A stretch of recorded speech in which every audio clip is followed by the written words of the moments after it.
Exemple 5.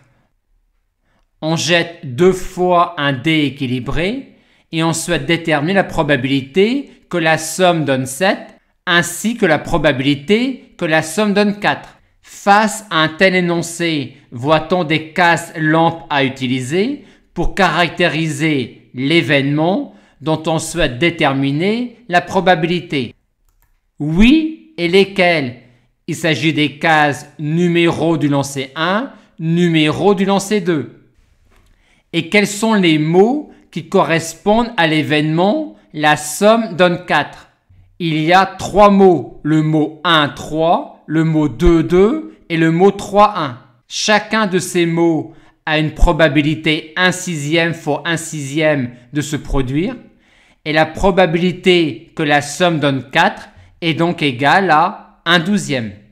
De même, il y a 6 mots, chacun ayant une probabilité 1 sixième fois 1 sixième de se produire, correspondant à l'événement, la somme donne 7. La probabilité que la somme donne 7 est égale à 1 sixième. Dans la suite de l'exercice, on considère le jeu suivant. Le premier joueur lance 2 fois un dé.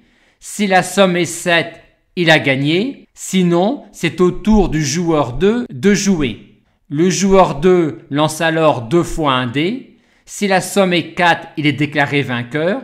Sinon, c'est au tour du joueur 1 de jouer. Et ainsi de suite. On nous demande de déterminer la probabilité que le joueur 1 soit vainqueur. Face à un tel énoncé, voit-on des cases lampes à utiliser pour caractériser l'événement dont on souhaite déterminer la probabilité? Oui, et lesquelles? Il s'agit des cases résultat essai 1 pour joueur 1, résultat essai 1 pour joueur 2, résultat essai 2 pour joueur 1, résultat essai 2 pour joueur 2, et ainsi de suite.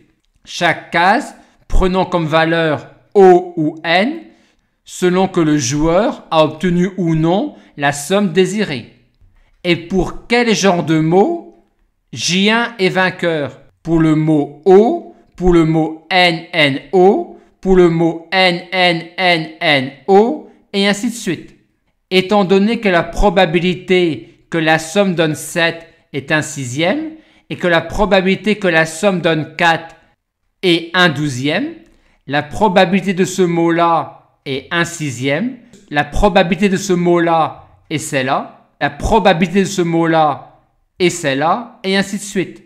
Et donc, la probabilité que J1 soit vainqueur est égale à cette somme infinie-là. Et on obtient finalement 12 dix-septièmes.